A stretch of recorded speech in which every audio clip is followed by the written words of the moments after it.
60 Minutes, Rewind. No leader in the Middle East needs peace now more than this man, Anwar al-Sadat of Egypt. Without peace, Sadat cannot solve his monumental economic problems. And if he cannot solve them, his days as Egypt's leader could be numbered. 60 Minutes takes a look at Sadat's troubled Egypt.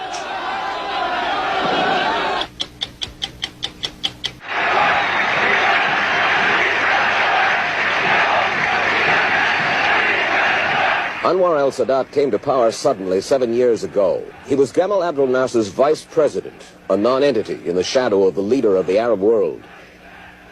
And then when Nasser died, Sadat, like Harry Truman when he followed Franklin Roosevelt, Sadat felt the skies had fallen on him. He was unprepared, stunned. But he held on and learned and struggled. And when he unleashed the October War in 1973, he became a hero to his people.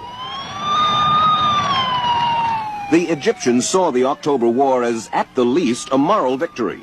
Sadat had given them back their pride, had made Arab armies credible again. His officers, his people, acclaimed him. He made them forget Nasser.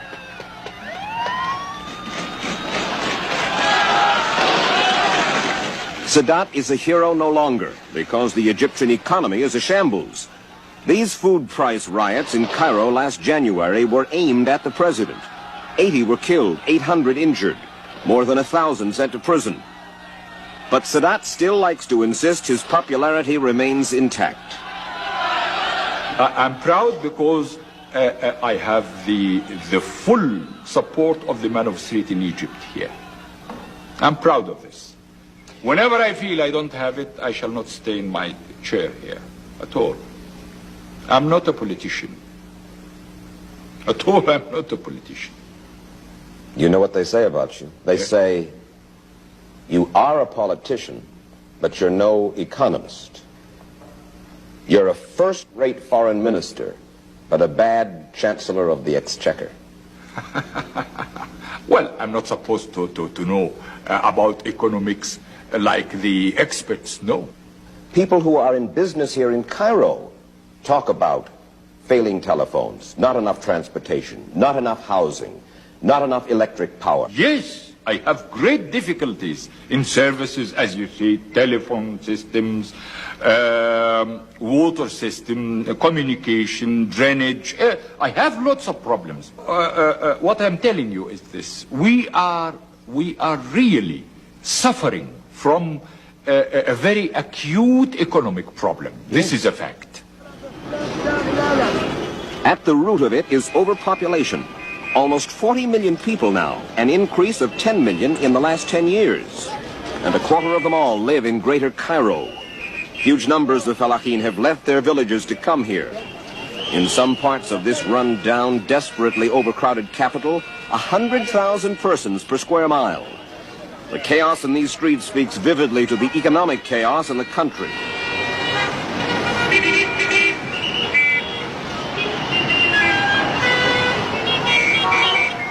9 out of 10 Egyptians live at the poverty level. Almost half the male population are underemployed or have no regular jobs. They contribute almost nothing to the economy. The average Egyptian earns about $5 a week. A whole regiment of homeless eke out their existence in the streets. Some actually live among the tombstones in the city of the dead, squatting in the mausoleums of Cairo's wealthy families. No electricity, no sewage, no running water.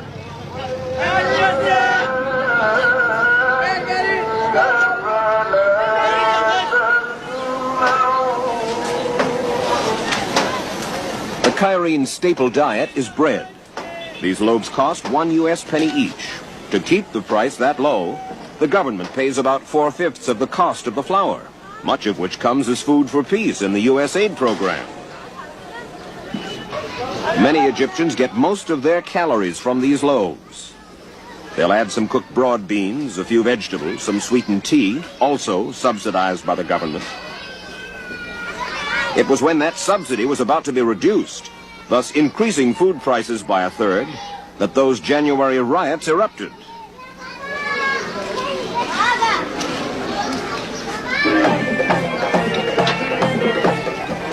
There is money in Cairo, lots of it, but it belongs to very few.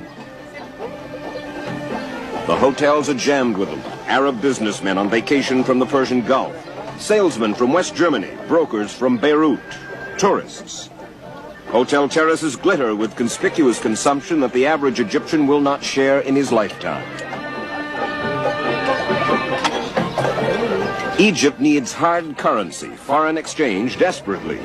And tourism is a source of fast cash in this land of postcards and memories, pyramids and camels. No.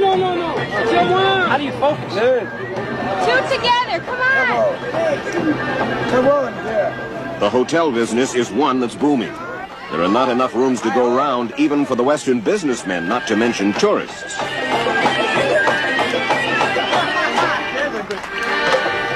This is not the Nile, it's the Suez Canal, the pride and joy of Anwar Sadat. He's counting on $500 million from its revenues this year. It's being widened and deepened, with some of the same techniques that built the pyramids. The canal's reopening 2 years ago was symbolic of Sadat's yearning to open Egypt to Western investment. Under Nasser, the West had been locked out. Sadat introduced his innovative Law 43, Infitah it's called, Egypt's open-door policy. He wanted to attract money from Europe, Japan, the United States. He offered foreign businessmen incentives, a tax holiday from 5 to 8 years, free trade zones, cheap labor, and a guarantee against confiscation or nationalization. But still, foreign investors are not coming to Cairo. They're discouraged by a baffling and frustrating bureaucracy, by confusing foreign exchange regulations, and by the shortage and sky-high cost of office space. An advisor to President Nasser, a critic of President Sadat, editor Hassanin Hakel. Infitah, the open-door policy, what does it really mean? To my mind, nonsense. When we don't have anything which is tempting for foreign investment. Foreign investment would go to one of the countries of the third world only for tempting offers. That means practically raw materials. They would go for oil, they would go for copper, but they are not going to come here in Egypt and put their money in the infrastructure. You don't have foreign investment coming to invest in the infrastructure which we need. It does not give enough interest and Enough profit. Enough profit, I mean. And they are simply not going to come. But you know, to open the doors and to say we are waiting for foreign investments, it's not going to come in useful things as far as we are concerned. It's going to come in banking, which is not exactly profiting to us. It's going to come, the best, during 1974, we have got from the States 2 Infitah projects, which are working. One of them is the Wimpy chain. The second is the Kentucky chicken. With all my respect to American technology, this does not represent it. Chiefly, at the moment, American technology is represented by U.S. oil companies, principally Exxon and Amoco, exploring, developing, and training oil field workers. Sadat claims Egypt will be producing 1 million barrels a day by 1980, sufficient for its own needs with none left over for export. But mostly American money shows up in Egypt in AID, aid funds and commodities. Altogether, $1 billion worth in 1977. These AID grants include consumer goods, cereals, flour, powdered milk, to help shore up Sadat, to encourage his peaceful overtures in the Arab-Israeli confrontation.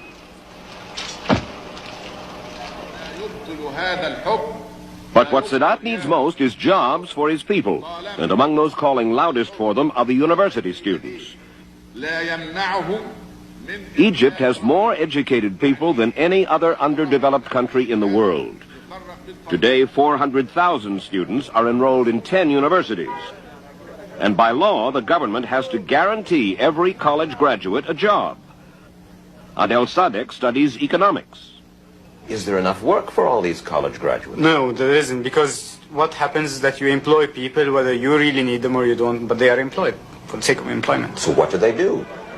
Well, they push papers, they read newspapers, they chat a little bit, and then in the end they go home. take their salary, and that's it. But that's not quite all of it, for there is building up in many Egyptians resentment at the quick money, the quick millionaires they see sprouting all around them. Importers, landlords, speculators, merchants. They are rising fast, this new upper class, separating themselves from the 90% who live in something close to misery. These newly rich breed resentment not just against themselves, but against the president too and his family, especially his wife Jehan. We asked Sadat about a list of new Cairo millionaires printed in a Beirut news magazine, Mrs. Sadat's name, and also the fathers-in-law of Sadat's two daughters, prominent on that list. I'm sorry to tell you, you are misinformed 100%. What you are saying now is the propaganda of the Tripoli radio, and you don't know it. It is only Muammar Gaddafi who is spreading these stories. Yes, exactly. And the reporters. And the communists here in the country, the communists and Gaddafi. It is this what you have said now about my wife, about my in-laws, relatives or so. Yeah. Well, I'm sorry because you are making the same propaganda that the communists and Gaddafi are starting with those, believe me. We asked Sadat how he planned to stop the rich from becoming richer, and he told us of a new tax law. In this law, I stated, every Egyptian should have a tax card in which he states whatever amount of money or possessions he have anywhere. And after that, I shall tell you this, my relatives will not be millionaires. That same law included anti-strike and anti-demonstration clauses. One member of the parliament, a vice president under Nasser, Kamal el-Din Hussein, was outraged. He bitterly criticized Sadat in a public statement. Sadat had Hussein removed from the parliament. Because I made this law, he sent me a message abusing me, and he should have gone to the court to be put in prison, because it deserves punishment. But Hussein refuses to back down. He is acting like a dictator. Why, you mean it's a dictatorship? Yes. Yes. Simple as that? Simple as that. There's corruption. Yes, and the government has said so, and the parliament too. And they have gained their profits from illegal activities, yes. Is it possible to become a very rich man here in Egypt today? Yes, it is possible if you cheat. And it is impossible if you don't cheat. Do you expect there will be a popular explosion here? They are boiling from inside. They are afraid to do anything now. But who knows? If this policy remains, there will be explosions.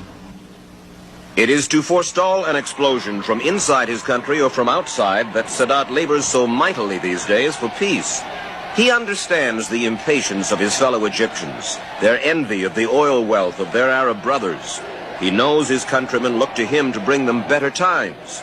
So he courts the Americans because he believes the Americans can pressure Israel to make peace. The peace he needs to give his country's economy a chance to flourish. The peace he may just need, in fact, to keep his job.